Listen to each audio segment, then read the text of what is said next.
I want to thank you guys for joining us tonight. It's always great to see folks I recognize and folks that I don't. So I'm Mary Poole, and I'm the executive director for Soft Landing Missoula. And Soft Landing Missoula has the honor of working with our new refugee families that are coming in from around the world and our community, and connecting our community with the families in hopes that we can help support them to thrive and integrate here. So thank you so much for coming. This is one of the things we do as Soft Landing. We have an education and outreach component, and so we put on lectures and do talks. And we do a lot of other things, so if you want more information, we do have a table out front with some brochures and some volunteers that are happy to talk with you. You can sign up for our newsletter there, which is the best way to kind of keep in touch with us. So I'm really, really excited for this lecture. Our first lecture we did was on the Congo, when we had our first 5 Congolese families come.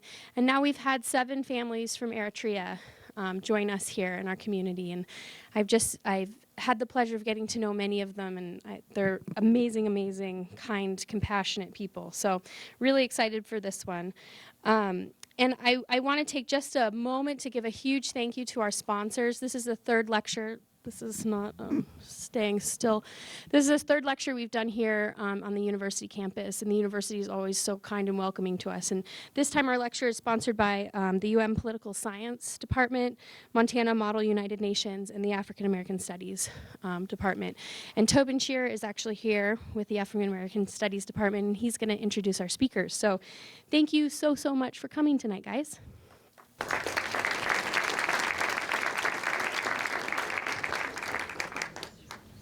Let me add my welcome on this dreary and inclement evening, whereas was just noted, this lesser-knowing rockling is prancing about in our city. So good to have you here. The kind of conversation we're going to have this evening is all the more important in an era when immigration shows up almost constantly in the news. We need to have our opinions informed by fact, scholarship, and research, and I'm delighted to introduce to you 2 speakers who have given their intelligence and training and attention to the topic in front of us. Eritrea, the country, culture, and circumstance. So I will introduce our 2 speakers briefly. Kim will give some framing remarks, and Solomon will then bring us deeper into the topic, followed by a time of questions and answers when I'll return and help moderate our discussion. Kim Maynard her journey has taken her from smoke jumping in Missoula to work in natural disasters and ultimately war zones. Her field work includes 30 years as a practitioner in crisis management, conflict recovery, and peacemaking. During 20 of these years, she worked in the Horn of Africa's war-torn regions. She began by providing humanitarian assistance to refugees and displaced persons, and then went on to study the drivers behind forced migration and the means to transition from crisis to peace and renewal. Dr. Maynard holds a doctorate in international affairs and has worked with the U.S. Agency for International Development, the United Nations, the Red Cross, World Bank, and non-governmental organizations in conflict zones around the world. Dr. Maynard is currently UM's Mansfield Fellow in International Affairs and works part-time with USAID's Office of Transition Initiatives. Welcome, Kim. Good to have you here tonight. She is joined by Dr. Solomon Gofie.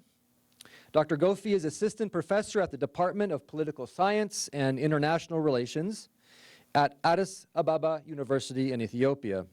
His areas of research include state, society, and human rights, migration and transnational involvement in the Horn of Africa, conflict resolution, citizenship, and political communities in the Horn of Africa. He has recently published scholarly articles and book chapters on these topics. Dr. Gofie is currently a visiting adjunct faculty at UM's Department of Political Science, where he teaches courses on human rights and politics in Africa. Again, welcome, Solomon. So delighted to have you both here. Let's give a round of applause to our speakers this evening.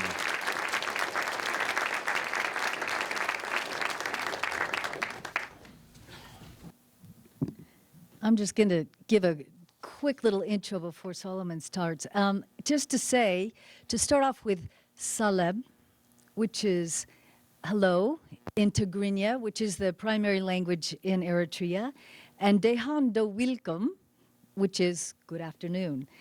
I couldn't find good evening in the literature, but what we're trying to do tonight is introduce you to Eritrea as our neighbors, the Eritreans who've come here to live in Missoula, and what is it that you want to know, what would be useful for you to know. So we decided that there would be three things perhaps. One is the description of the region and the country, which is sort of the overview of who's in there and where it lies and so forth. And then, and Solomon's going to do that. And then he's going to talk about the context and some of the reasons why people are leaving. Then I'm going to go into the exodus itself and the path of the refugees. And then we're going to end with some things about the culture and some of the really amazing things that people from Eritrea are bringing here to Missoula. But I want to say also that neither one of us are Eritrean, and we are both, Solomon's from Ethiopia, and I've just been in the Horn, so neither one of us are the experts that would be ideal to have speaking to you, which would be the Eritreans themselves, but we're going to do our best. How many people here have been to Eritrea? How many people have met an Eritrean? Okay, great. And how many people know where it is on the map? Great. Okay. Well, we're off to a good start. So I'm going to turn it over to Solomon.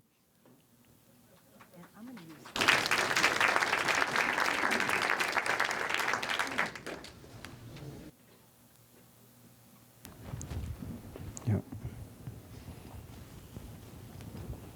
Where was he? Yeah. Good evening. I'm very much happy to be here at the University of Montana. I thank the Department of Political Science to host me once again.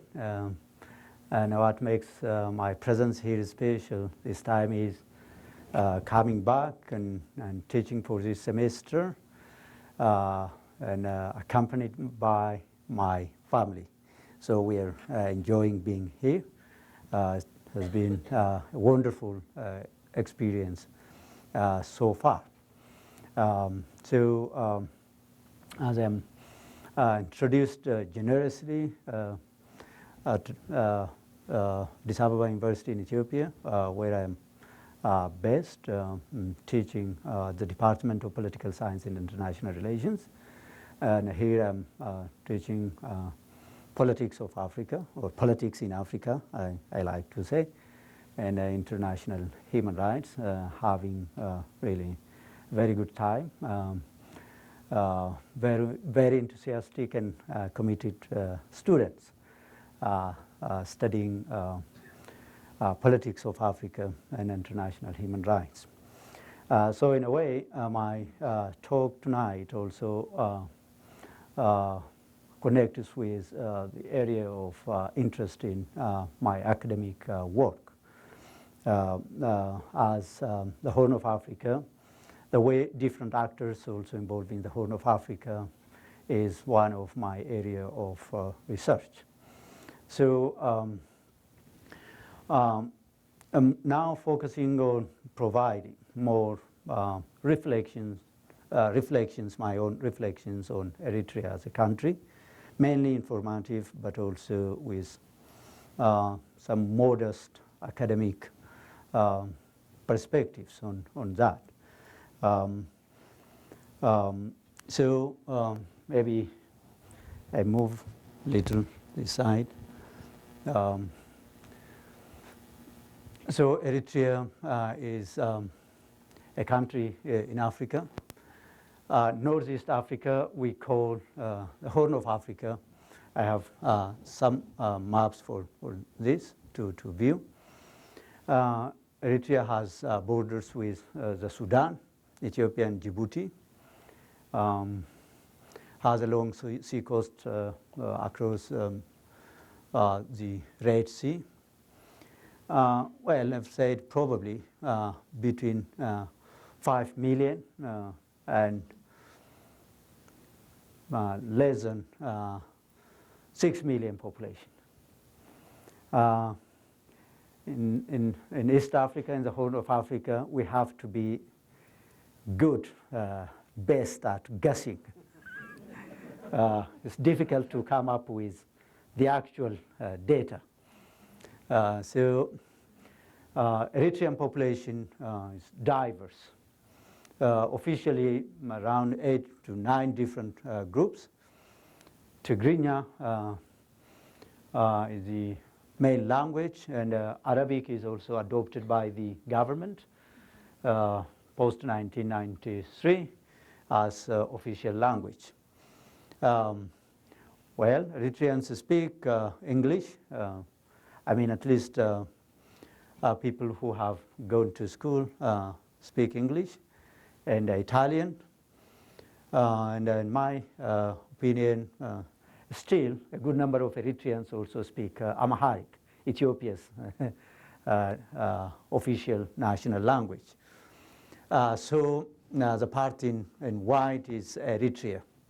And the regions where Eritrea is based. Across the Red Sea, we have Saudi Arabia and Yemen from the Arabian side. And from the African side, of course, the Sudan, Ethiopia in the south, and the Djibouti in southeast. Well, this is the internal administrative organization of Eritrea.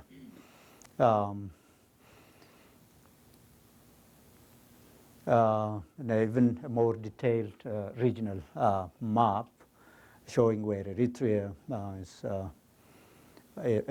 is, not only vis-a-vis the countries, but also the capitals of the region. And generally in Africa, again, Northeast Africa, and as a part of Africa which protrudes into the Indian Ocean. That is why that part of Africa is called the Horn of Africa. It looks like a cow's horn, actually. The northeastern, I mean the eastern part of Africa. So this is Asmara. Maybe this is an old picture of Asmara. This is historic Asmara, the capital of Eritrea. Considered as sort of Italian, another Italian city in Africa, and perhaps the main Italian city in Africa because of the influence of Italian architecture. So that must be the Red Sea, along which Eritrea is based. And this could be one of the landscapes, representing landscapes, the highland part of Eritrea. Also, it's also an indication of the resilience of Eritreans. Constructing roads along difficult terrains. Small country, a new country, but showing its determination and resilience. This could be another side of Eritrea. Eritrea has also large part of its territory lowland. The western and the southeastern parts are lowlands. And the environment could be arid, very hot in western part of the country and in the southern eastern. And of the people, this also shows the diversity of the Eritrean population, Muslims, Christians, talented people like Zersanite Adessa is a famous Eritrean athlete, runner, but of course is always dogged by, most of the time, by Ethiopian runners. What to do, but is one of famous African athletes, and also Christian holidays, Epiphany, Easter, the finding of the true cross, well celebrated by Ethiopian Orthodox Christians. So showing the country's diversity. Eritrea means, maybe it is a Greece name, a place or a country along the Red Sea, on the African side of the Red Sea. As part of ancient kingdoms and the sultanates of the region were there in Eritrea. Looking into modern Eritrean history, we can say that the Italian company buying land across the Red Sea from a local sultan around mid-19th century must have been the start of Eritrea's modern, colonial and post-colonial history. Then that paving a way for Italy to come to colonize Eritrea in 1889. Italy was working to make that territory now, we now call Eritrea part of Africa, Oriental Italiana. Italy stayed controlling Eritrea until 1941. Eritrea, after Italy was dejected in 1941, Eritrea became a British mandate until 1950. In 1950, Eritrea was federated with Ethiopia, but the Ethiopian emperor dissolved the federation in 1962. Then Eritreans started to fight against the Ethiopian monarch. Why? Because the dissolution of the federation means Eritrea was becoming just another province of Ethiopia. They resented that, and they started armed struggle in 1960s early, and liberation movements were being formed. The original one was the Eritrean Liberation, Eritrean People's Liberation Front.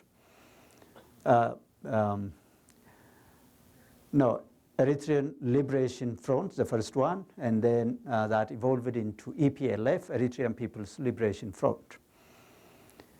After 30 years of war, Eritrea became independent from Ethiopia. Eritrea's independence was officially recognized by Ethiopia, by the United Nations, and by African Union in 1993 after a referendum in Eritrea overwhelmingly voting for the territory's independence. So today's Eritrean economy, you can say mining is the main source of revenue. Agriculture in the highland areas and pastoral way of life in the lowlands. Fishing from the Red Sea. Remittance also accounts for the GDP of the country. Eritreans, many Eritreans are around the world. And of course, Eritrea is doing some international trade, not a big one. Question mark with the foreign aid. Why? Because the Eritrean government is promoting itself as a government whose priority is self-reliance. So not active in seeking foreign aid. So that can be characteristic of the Eritrean government, but still receiving aid.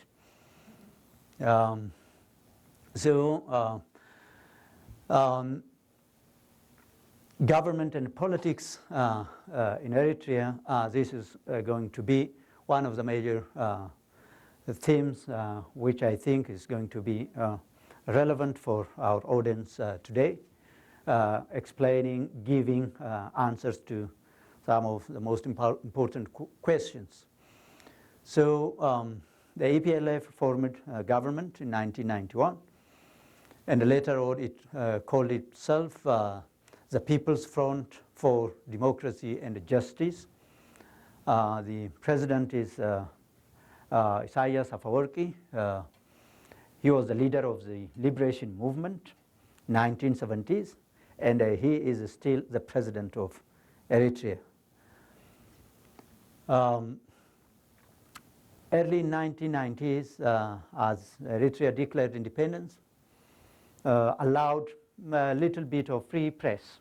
Few, papers did emerge, but that didn't last long. No elections held. In the country's 25 years history of independence, no elections, no free elections. So what defines the government of Eritrea is control. If possible, achieving total control over the population. This, I believe, is the cardinal objective. Well, there are rationales the Eritrean government can provide to do this. The government viewing itself as having legitimacy, unquestioned legitimacy from the population. Why? Because the EPLF led the Eritrean population to independence. So that is a currency for its claim of unquestioned legitimacy. So also adding to the pride of the government and the population, that they prevailed over the largest army in Africa at that time, the Ethiopian army. So this sense of invincibility and independence was the political language the Eritrean government has been using in its communication with the population since independence. Making state building as a priority of the government and the society as a whole, and promoting the image of state-led or state-controlled development. And in fact, in 1990s, projecting the image of Eritrea thriving to be an African Singapore, which means emphasizing not the rights of the population, rather the duty of the population. That also means the government moving towards coercing the population for whatever it plans and for whatever it does in terms of socio-economic policies and in terms of its sole domination of the political landscape, which again means repression of people with differing views and also repressing religious minorities, particularly the Jehovah's Witnesses, were among the groups who faced persecution in the 1990s, since the 1990s. So in 1990s,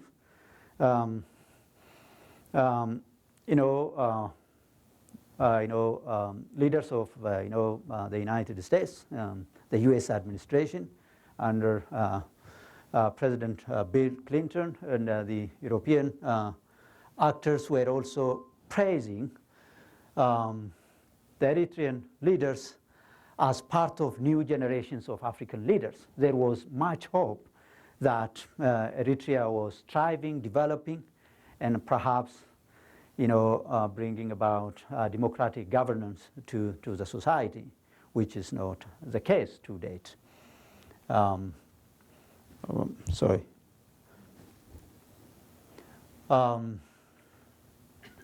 So, as I've mentioned, from a social and economic development point of view, state-led development program oriented towards self-reliance.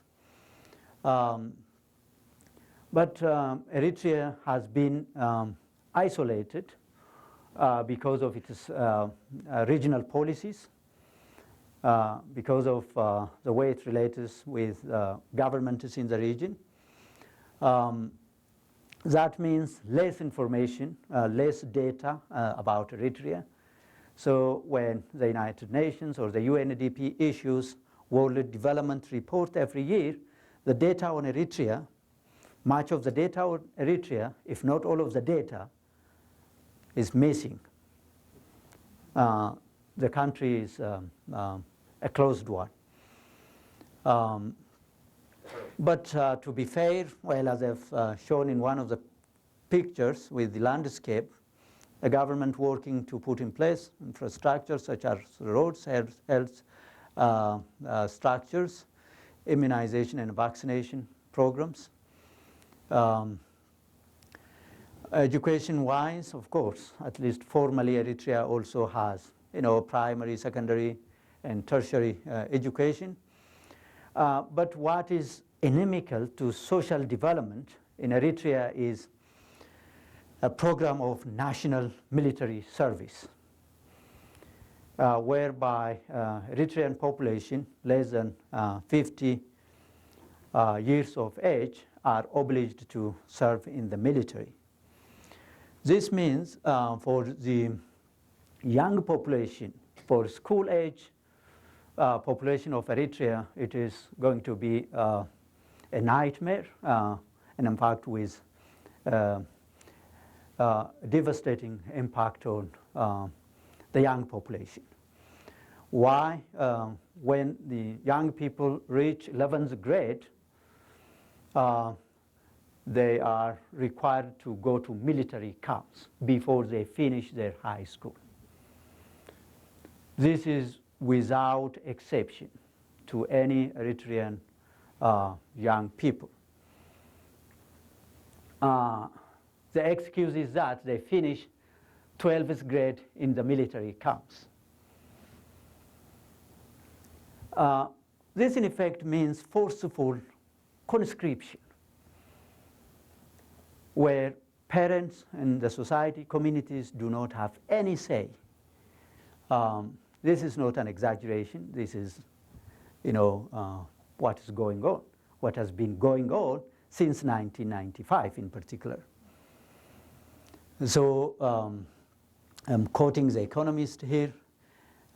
It is publication of March 10, 2004,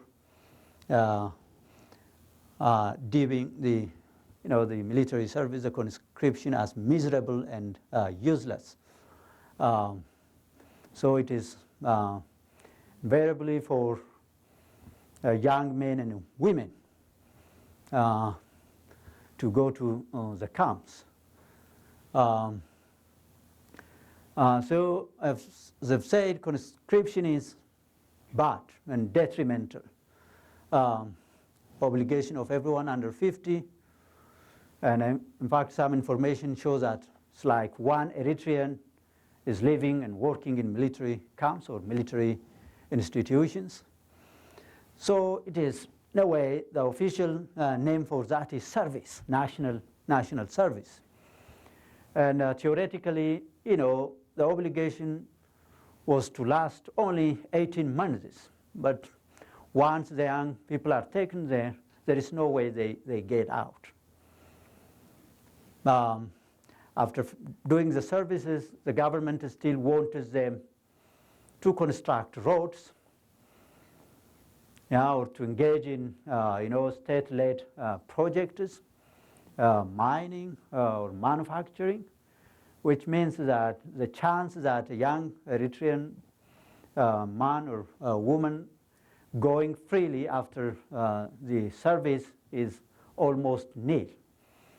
The authorities have to decide whether one has to be set free. And the family and the community do not have any say on that, which means the young people cannot go to university or seek jobs without permission from officials. So that is the situation. So objecting to the conscription is not allowed. That has to be done as strictly ordered by the regime. The problem is further exacerbated by Eritrea's own Eritrean government's relations with the governments or with the regimes in the region. Relations with Ethiopia is now hostile. Between 1991 and 1997 it was good, but between 1998 and 2000 Ethiopia and Eritrea fought a big war. Close to 100,000 people from both sides died in the war. So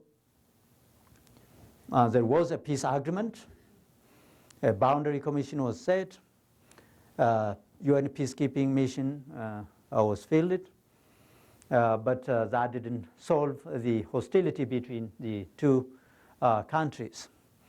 The 1998-2000 war means a big devastation on Eritrea's emerging economy.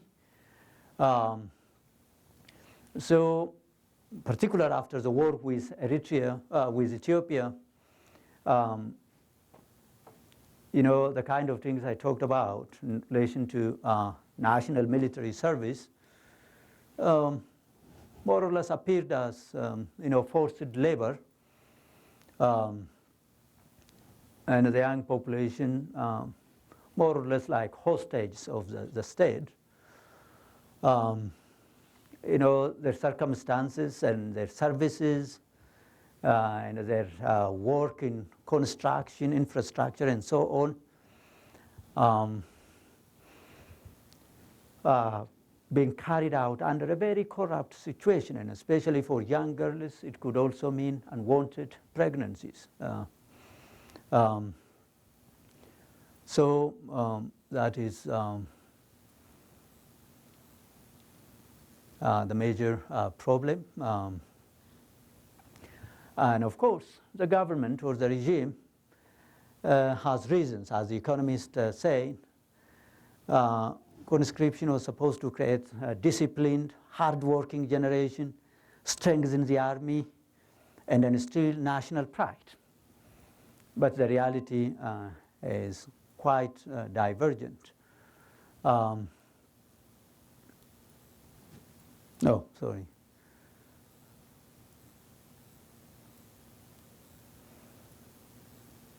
So Eritrea also, in addition to its conflict with Ethiopia, had war with Yemen in 1995, and also had conflict with Djibouti, and have long been accused of aiding extremist groups, aiding extremist groups in Somalia, and has been under UN embargo for that role, for that alleged role.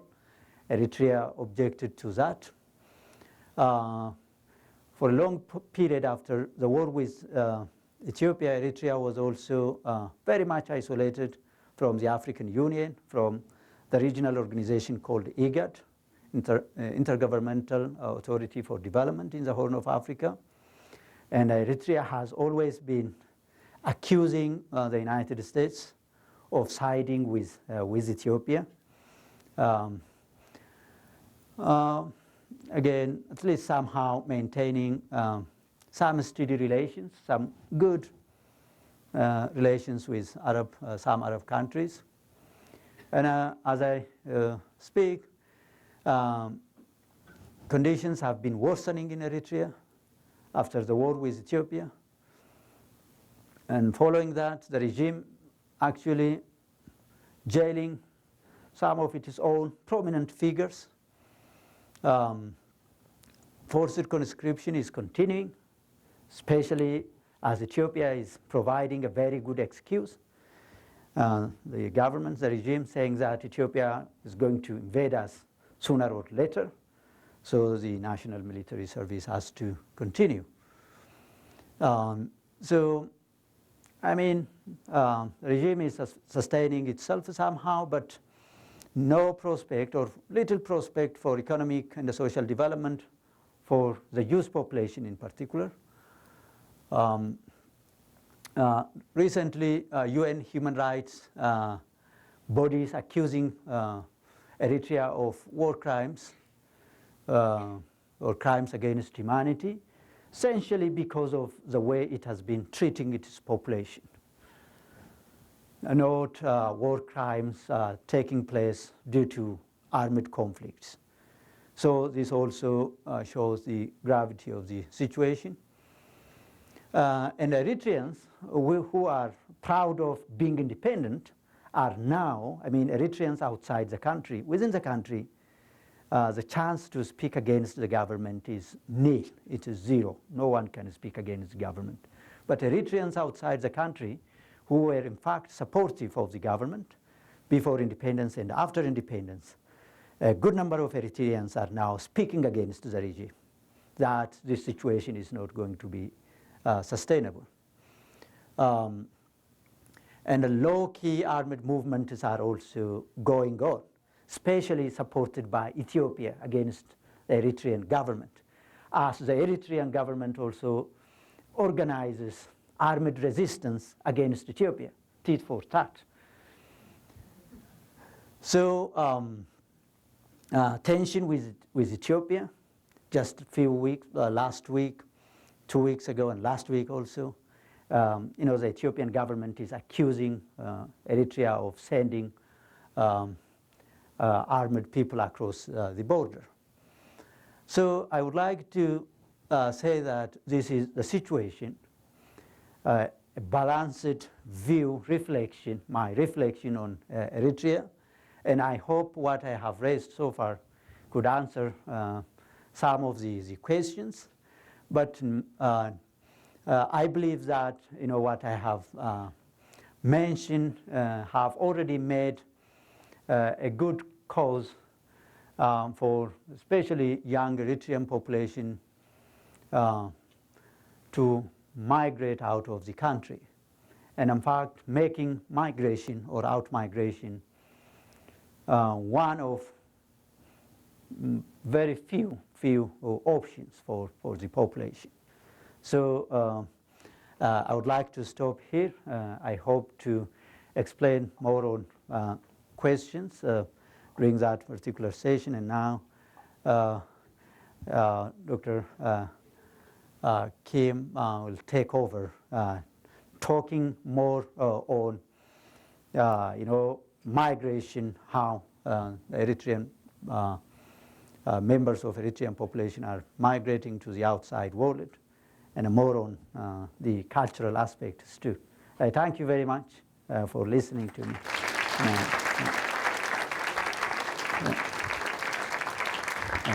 Maybe yeah, this has to be. Thank you. Can you hear me? So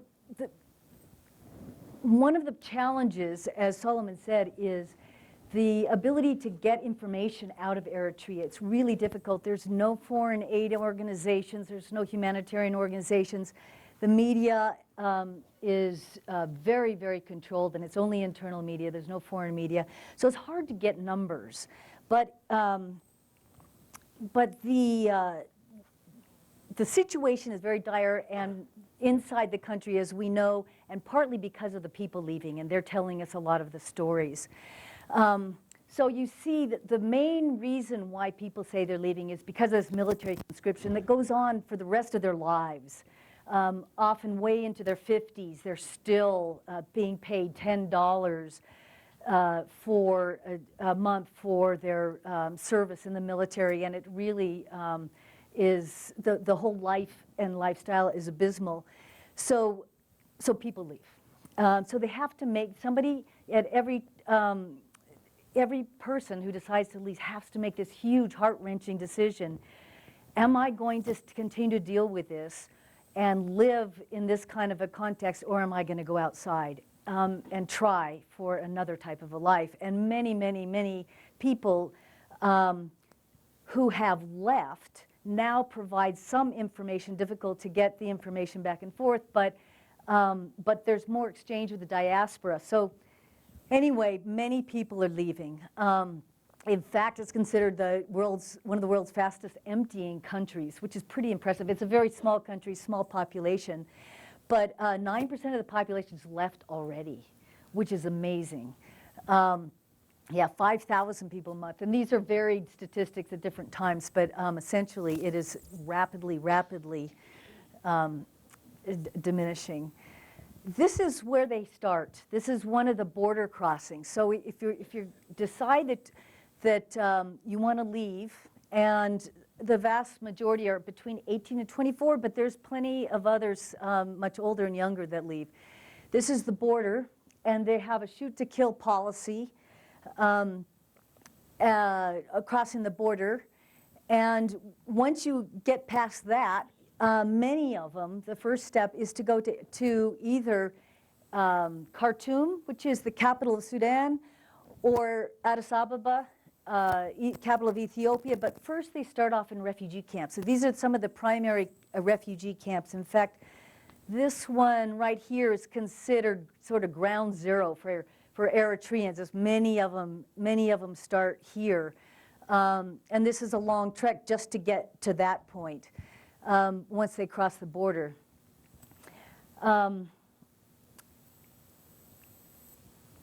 This is Adi Haroush, which is that refugee camp I pointed to, the sort of ground zero.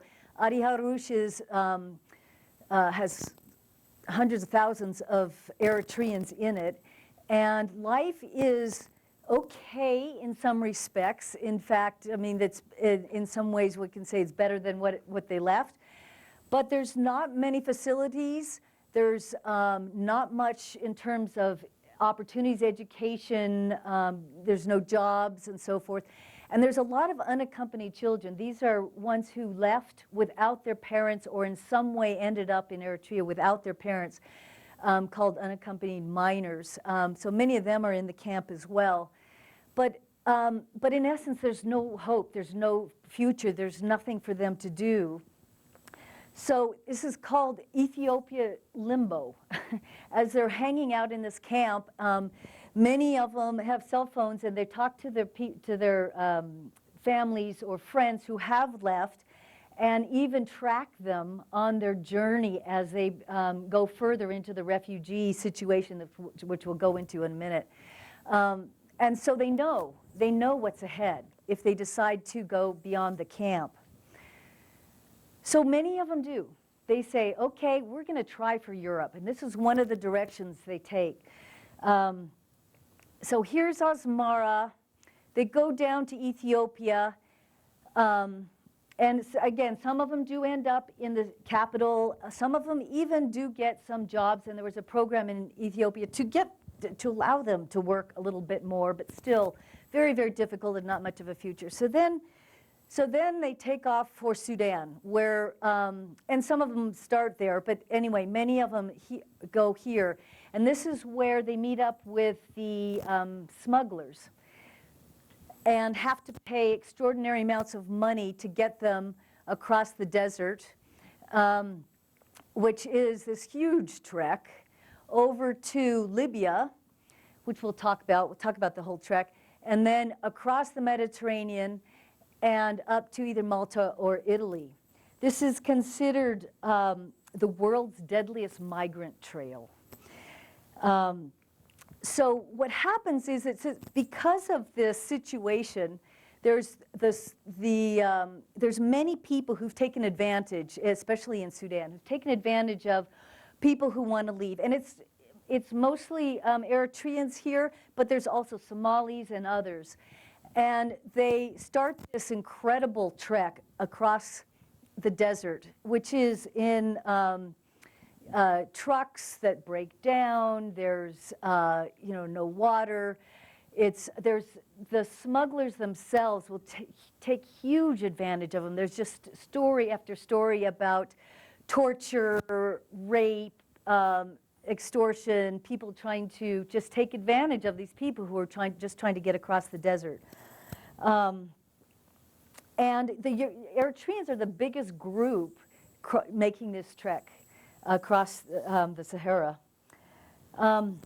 They say that 90% of the people who've made this trek have witnessed torture or rape or murder. So here they are, and eventually they get to Libya.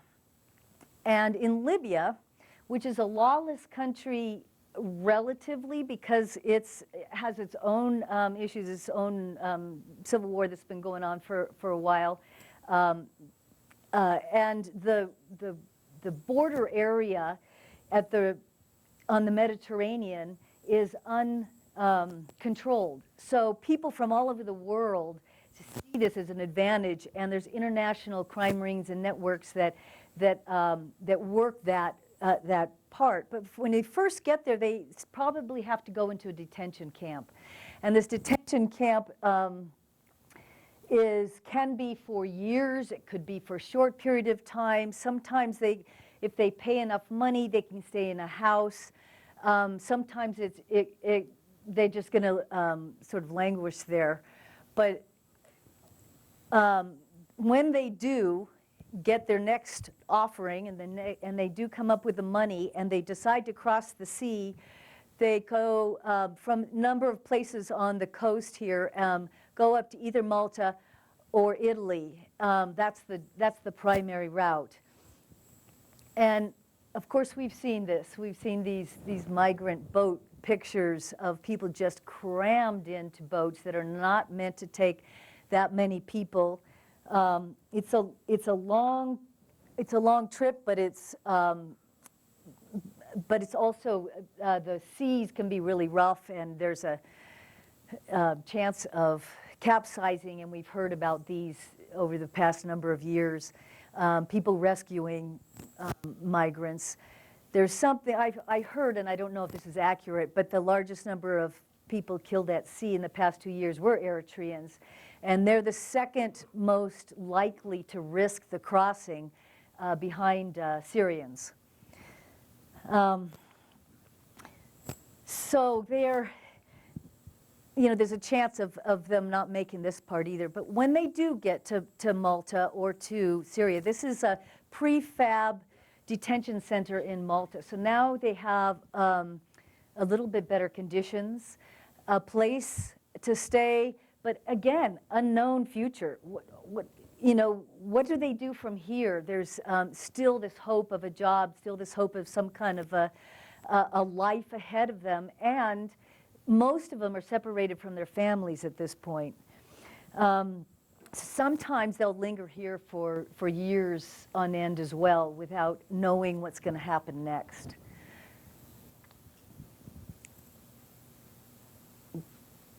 Tough conditions. The second main route out of the area and into some kind of a future is up to trying for Israel. So this is crossing the Sinai, and again, there's smugglers who are more than willing to take people from here all the way up through the Sinai, and they tend to be the Bedouins who control the Sinai anyway, and they often trade them back and forth between clans. They're called the Rashia Bedouins, and they take advantage of them again. Just horrible stories of torture and selling parts, selling organs, asking parents to sell their kids for organs, just horrific situation. But again, many of them make it. And there's a shoot to kill policy when they get to Egypt as well. And this is one of the camps where they might be taken into along the way. Again, sort of looking for money, people just taking advantage of them. And then, if they get across Egypt, there's a fence that Israel has erected to keep out migrants. So they may pass this point and then get to, this is a detention center in Tel Aviv. And this is kind of the primary detention center, and it's called the Holat Detention Center. And again, they may stay here for a long time. But Israel established a law that said that every migrant has to stay here in 2012. Every migrant has to stay here for 3 years, a minimum of 3 years. So, so this is where many of them do end up. Some of them skirt the system and end up in Tel Aviv. But Israel has recognized only 1% of asylum seekers. So they don't see that trying to evade military service as a right to asylum. And so Eritreans are, for the most part, not welcome within the country. And it's really difficult to get health care and a job and work and so forth. So again, it's a really difficult place to be. So the question is, what are the options? What are the options for people at this point, either in Malta or in Tel Aviv, and these are just two paths, but see, these are two of the primary ways that people leave the country. There's a couple of things. First of all, in the refugee parlance, we talk about durable solutions. What's the durable, the ultimate solution to refugees? And we talk about 3 different ones. One is return to your home country, which in this case, those who do go back are often tortured or put in prison. So that's really not too much of an option. There's integration inside the country itself, which is it's in the country of asylum, which is a possibility in certain cases and certainly being done by some of them. And then there's the resettlement, which is what we have in here. About 1% of all people in the world who are somehow forcibly displaced are resettled. So it's really a small proportion of all these cases that we're talking about. And it takes years. So they're in the process of trying to figure out what's going to happen with their lives for years often, and separated from their families. But the amazing thing about Eritrea is it's considered a prima facie country, which means that it has legitimate recognition of Eritreans to seek asylum. So it has sort of top level refugee status, if you will. And about 85% of all Eritreans who seek asylum actually get it. And so you can see that it's a different situation than many countries where there's this ongoing civil war, and we see Syria, we see all these, oh my God, these people have got to leave, it's terrible. But here, it's a totally different situation, and yet, because of what's happening inside the country, they're just recognized as this is not tenable. Living inside the country is not tenable, which is why people leave. The challenge for many, many people, though, is that their families are still back there, or they're not yet met up with their families who have already left. So they have to be extremely careful with everything they do and say, because they don't want to put their families in jeopardy, who are possibly being watched by the government, probably being watched by the government.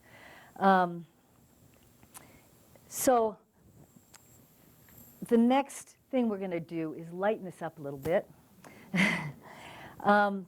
And just to say, in recognition of the people who've come here from Eritrea, that they've gone through, who knows what their personal journeys were, but possibly some pretty rough stuff.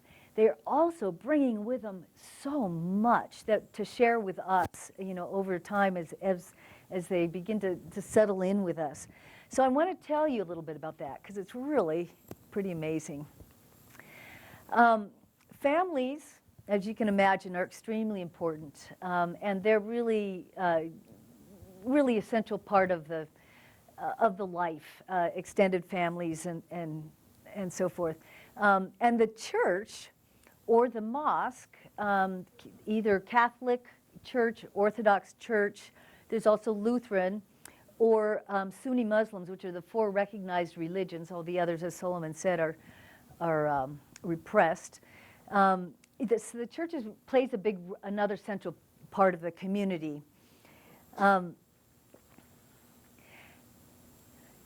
the naming of children starts with first of all, they get a name. Their parents give them a first name, but their middle name is chosen, is their father's first name, and then their last name is their father's last name, which they carry with them for the rest of their lives. And then in the Orthodox, they get this baptism, and they get a Christian name as well, which is the day of the saint on the day that they're baptized.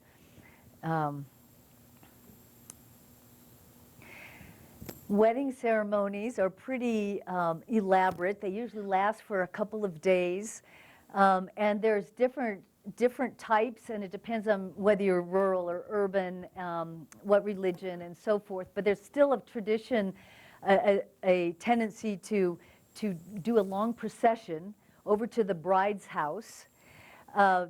So the groom and all of his entourage go over to the bride's house, where they exchange gifts, and in the more rural areas it might be camels and cows, but they have meals and dancing, and then the following day they'll do a procession over to the groom's house, and there's more dancing and food and liveliness.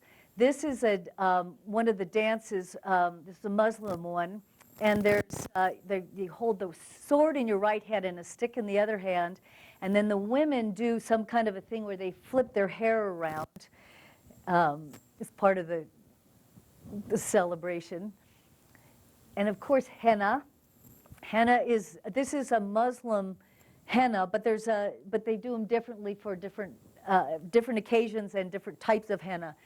So this is a bride about to be married, and this takes a long time to do. And then, of course, there's a church ceremony with, quite the festivities and so forth.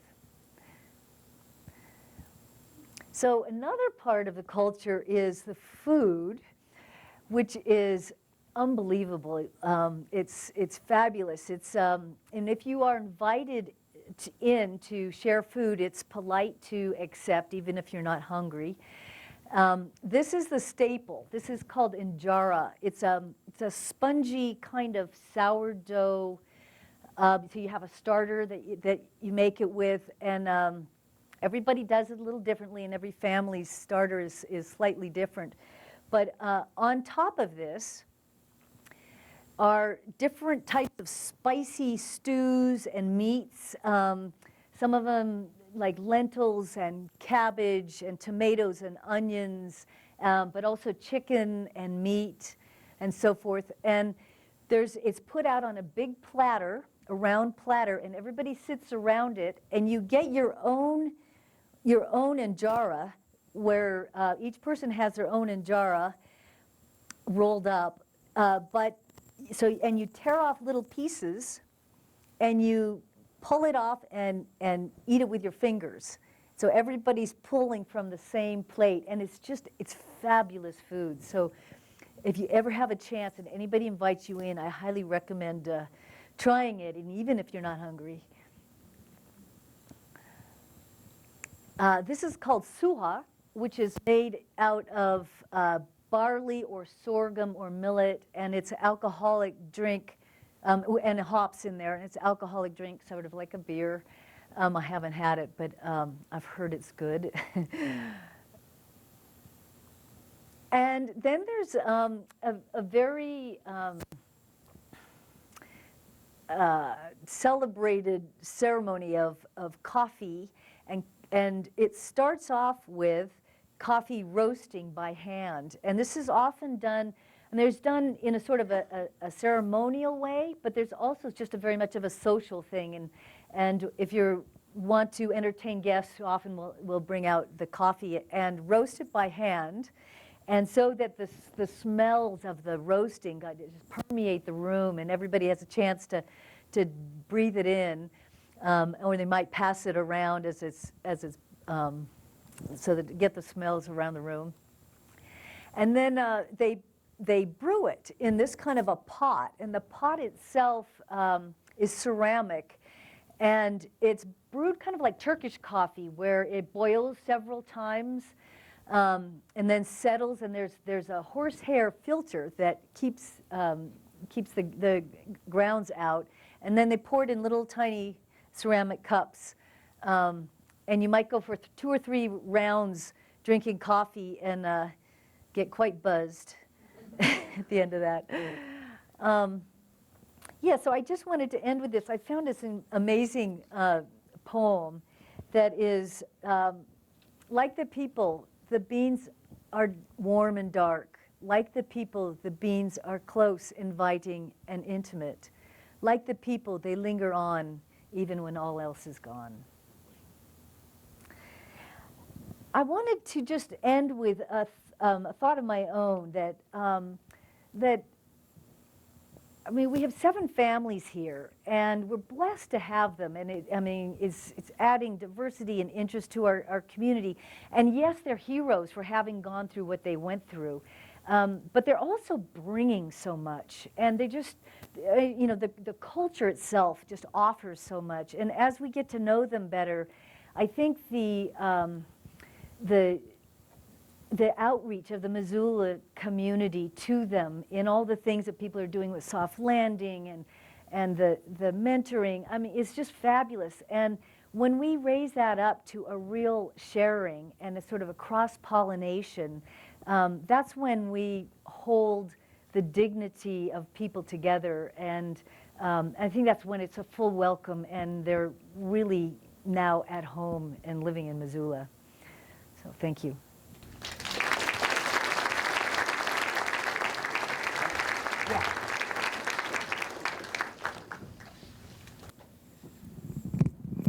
Well, let's take some time as we are able to deepen and expand upon our conversation through your questions and comments. I would simply invite you to raise your hand. I'll bring the microphone to you so that we all can hear, and then we will allow for time for a response from either of our speakers. So what are your questions? What do you want to know more about? What do you want to explore at greater depth? What are your thoughts this evening? Please raise your hand, and we'd be delighted to hear from you. Yes. Oh, so there's another microphone? I got one right here. There's 2. Okay, so you'll take the back, I'll take the front. Great. My question has to do with the finances. When these people escape Eritrea, they're getting paid so low, or if they're children, they haven't gotten paid anything. Where are they getting money to make the journey and pay these smugglers? Yeah, well, it's usually, it depends on the person and what their family has, you know. But a lot of times people are sent out to find that better life, to be able to get, to earn money to send back. So it could be pooling from many, many, many members of the family, extended relatives, I mean, even neighbors, to get enough money.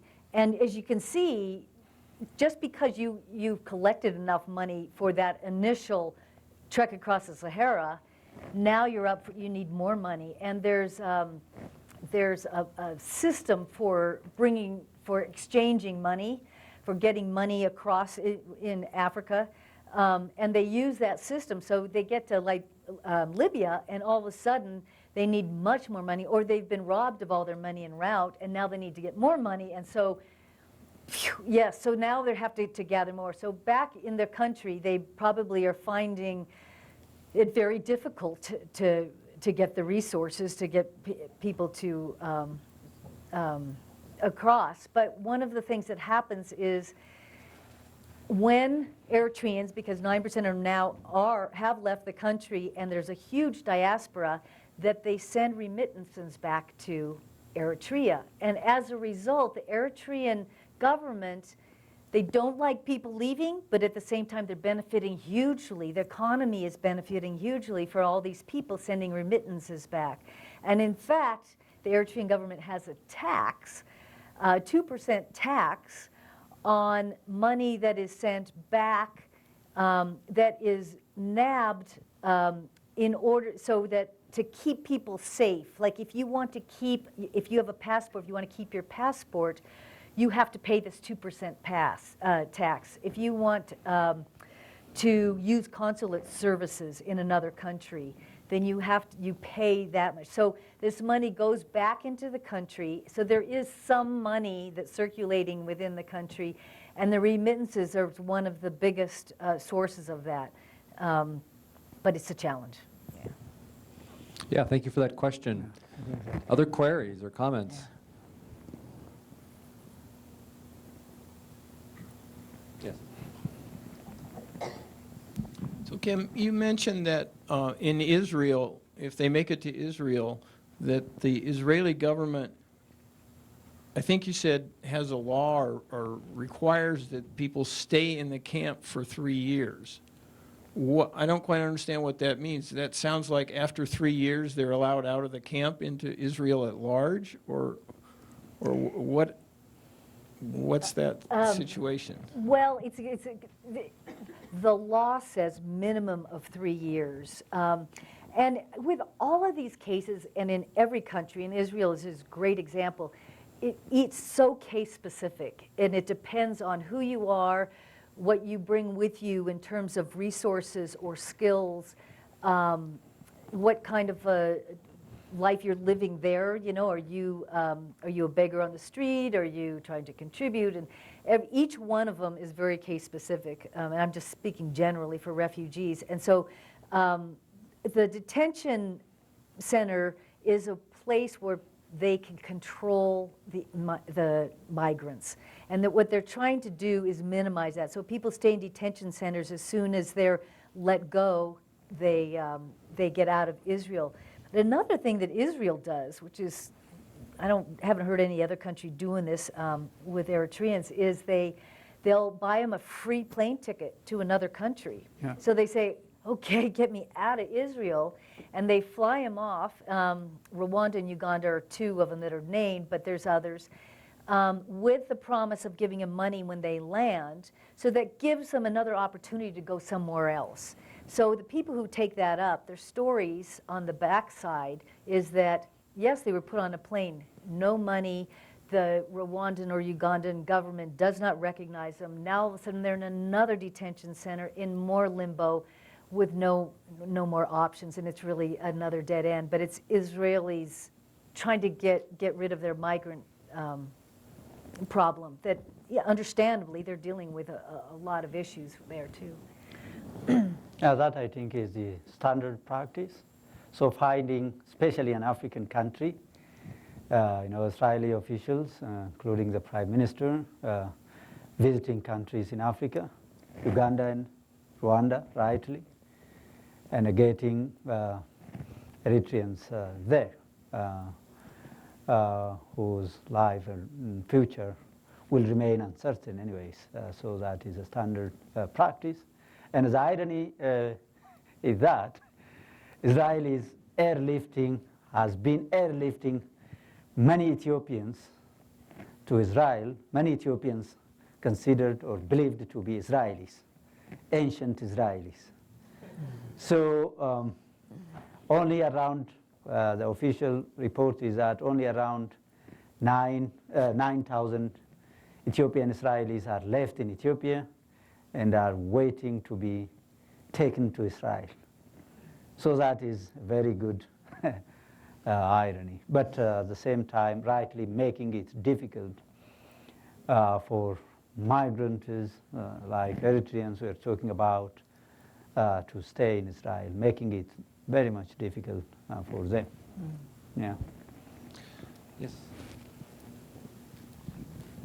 So, just out of curiosity, if you're forced into conscription from pretty much high school till you're about 50, how is there any kind of a normal society? I mean, how do people get married, have children? I mean, is there no society left in Eritrea? Maybe I have to respond to that. Yes, I mean, there are still Eritreans living, I mean, in millions, in few millions. But with all these problems around, you know, you can imagine a circumstance in which a parent cannot have a say on the future of the children. And that creating a very difficult and problematic situation for the family. And that explains why the family and the community neighbors have to do everything they can to smuggle people, especially young people, across the borders. You know, collecting the money from whatever sources, selling off whatever assets they have, the cows and the camels, and do whatever they can to send people across the border, if they manage to do that. If they are caught, they could even be shot, obviously. So there is a major disruption. I mean, especially education has been disrupted. Higher education, the kind of things we do here, especially in social sciences, doesn't exist. In 2002, the Eritrean government closed the only university, Asmara University, but actually, of course, established Institute of Technology. So the rationale being that we don't need people doing research in social sciences, for example, but we do people, we do engineers, we do technologists, we do marine engineers, and so on and so forth. So no choice, literally no choice of making choice in terms of education, making choice for children. So clearly a highly dispirited, depressed situation. Yeah. We have a hand in the back here. Is there a certain percentage that gets assimilated directly into Ethiopia and winds up staying there? And if so, about how many would you say? A few 100,000. I don't know the official one. Refugee agencies have some good statistics, but people from Eritrea come to Ethiopia in different directions across the long border between the two countries.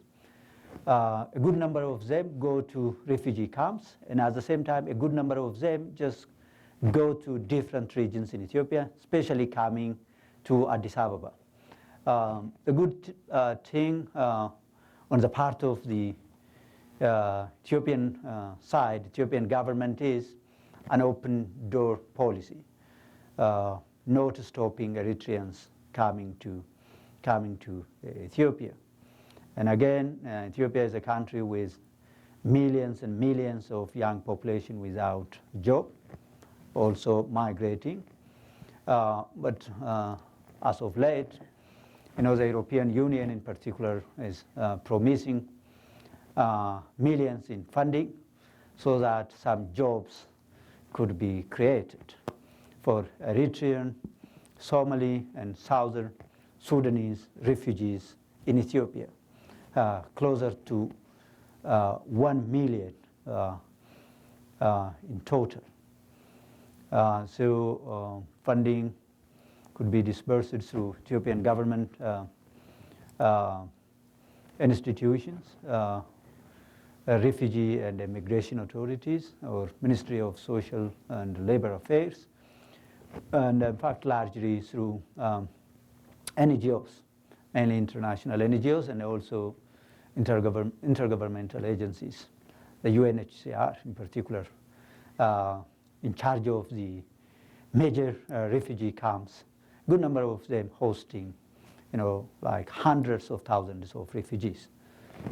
There's, actually there's 500,000 Eritreans in Ethiopia, and Ethiopia has the largest number of refugees in Africa. So it's a host to, it's a huge issue within Ethiopia, but 500,000 Eritreans themselves.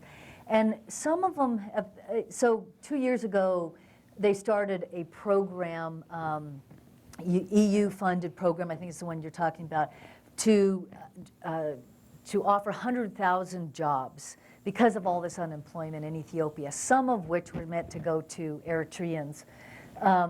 And I guess it helped. And also, there's Ethiopia's offered some higher education, some secondary education, a bit, and especially if you can get to Addis. But in the camps, it's really hard.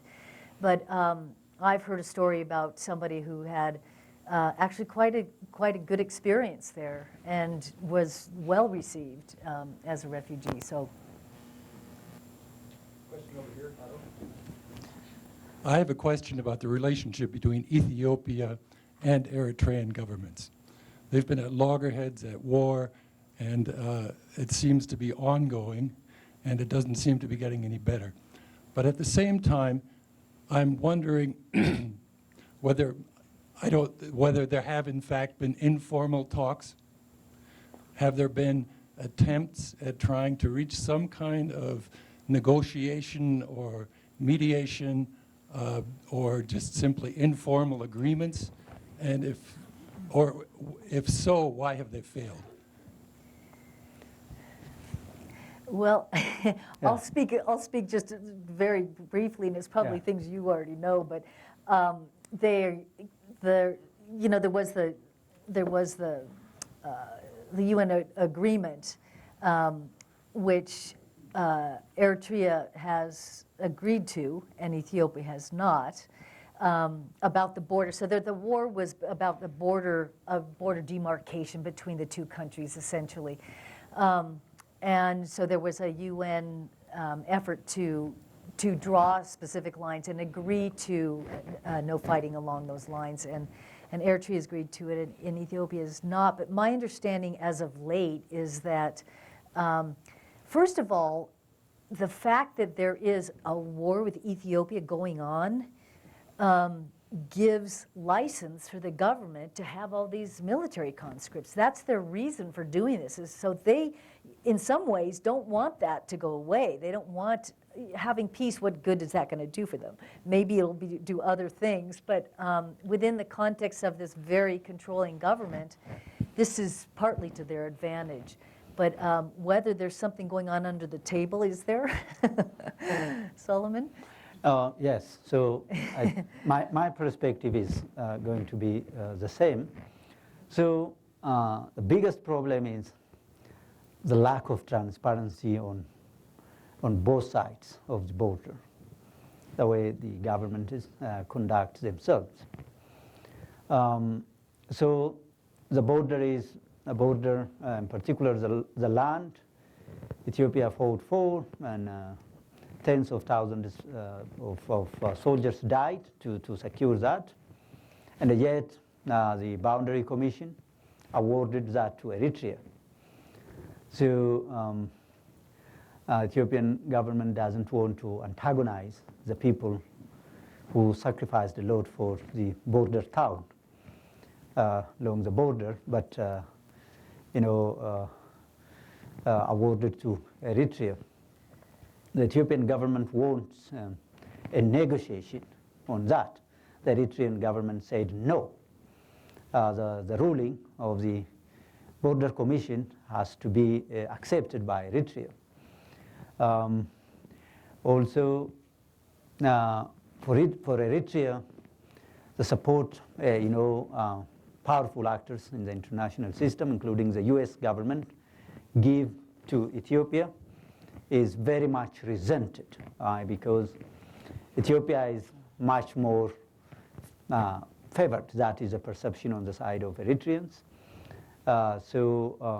Because of Ethiopia's role within the region, Ethiopia also having its problems at home, but somehow viewed as a stable country in the region and a good ally of the United States, and also doing lots of business with the European Union, including the current work on the prevention of out-migration from the region. So, I mean, the strategy that has been chosen by the two governments in Ethiopia and Eritrea is regime change in either of the countries. Actively doing this, and we don't know whether they are meeting in secret. As I've said, transparency is a big problem in the region. Yeah. Time for one or two more questions, Peter. Solomon, this question's for you. Could you just expand a little bit on what you were just talking about? Given that Ethiopia is mostly surrounded by countries that are sending refugees and has been for a long time, how does Ethiopia maintain that reputation of stability? Good question. Well, Ethiopia has been contributing a lot to UN peacekeeping missions in the region, in Somalia, in South Sudan, previously in Rwanda, and even in faraway places, in Liberia, and so on. And in particular, Ethiopia's role in Somalia is very much acclaimed, in particular by the United States, fighting extremist groups. Now also the Ethiopian government somehow remaining in control at home with all the problems. So that is the source of the reputation. Compared to Eritrea, Ethiopia is a big actor in the region and in Africa as a whole. It is a country of around 100 million population. It is, the diplomatic capital of Africa. The African Union has been in Ethiopia now for 50, 60 years. And the United Nations also exists in Ethiopia, the United Nations Economic Commission for Africa. And, all the related UN institutions are based in Ethiopia. So the history of the country and also the favor it does to powerful actors, to the US administration also, help us promote the image of a stable country in the region, but with lots of troubles in the country itself, especially over the last few years. That is the situation. So it is going to depend largely on the perspectives. And the new UN Secretary General traveled to Ethiopia, also campaigning for people who are affected by drought in Ethiopia, in Somalia, perhaps in northern Kenya, and in fact made again a very big political statement saying that Ethiopia is a pillar of stability in the region. Yeah, so, that explains Ethiopia's stability. Yeah. Thank you. I guess my question is, what are the long-term prospects for change in Eritrea in the government, and is there any hope for, you mentioned regime change, I don't know if regime change is the right word, but what's the hope of getting out of this situation and maybe a more democratic situation or anything like that? Go ahead. Yeah. Yeah, so maybe one source of good prospect for the future is the fact that Eritreans who have been very much jealous of their independence and have been blindly supporting the regime are now asking questions and mobilizing, supporting, good number of them, supporting opposition to their own liberator of the past, because now many Eritreans, well-educated Eritreans, many of them live around the world, and that now they have realized the situation is not sustainable.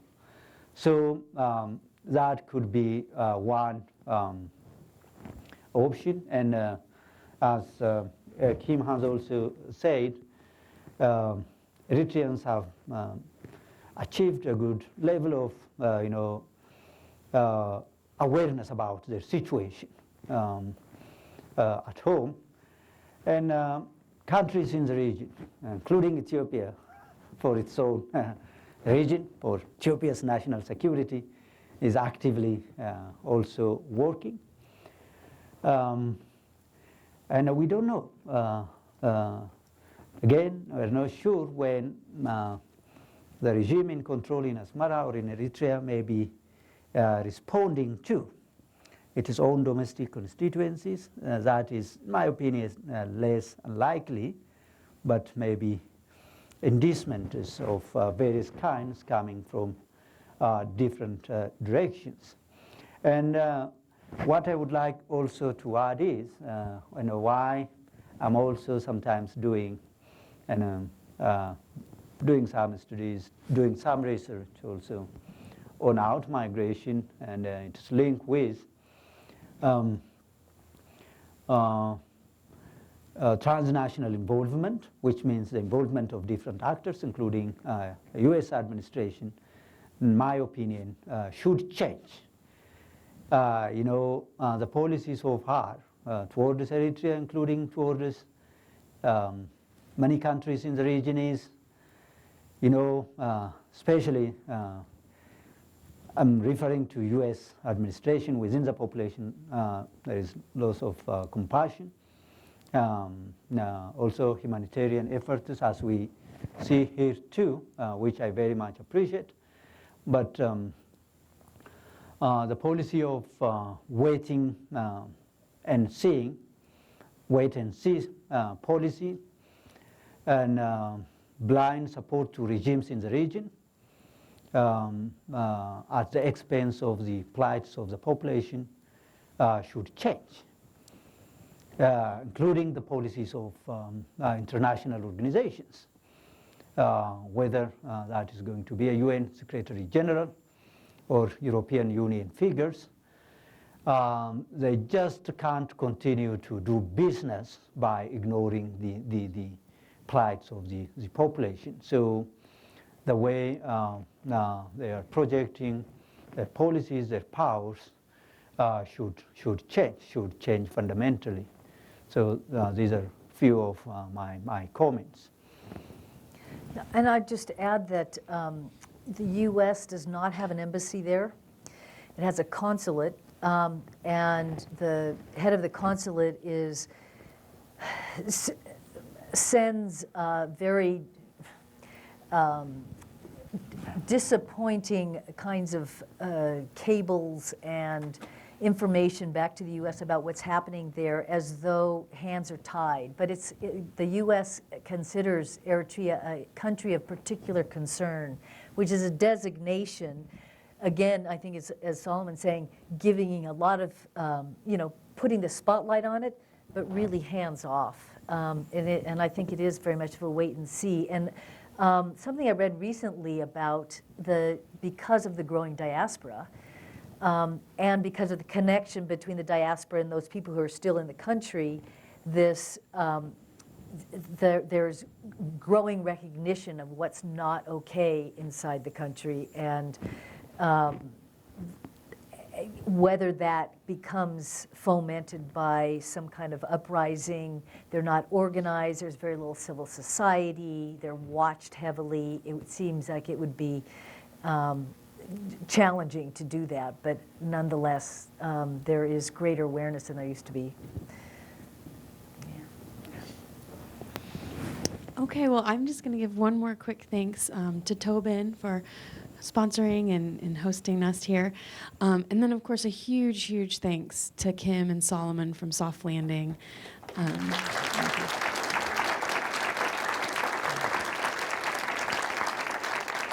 Over the last month, I've got to go on a little bit of this journey with you guys, and I know how much work and time that you've put into the Welcome. presentation that you've shared with us. So thank you so, so much. You know, I started 6 months ago when Eritrean families started to come in here, and heard from the IRC we're getting a family from Eritrea, and I immediately was like, what? And so this is a huge learning experience for this community, and it's such a gift that you've given us tonight, so thank you. Enjoy your evening, guys. Thank you.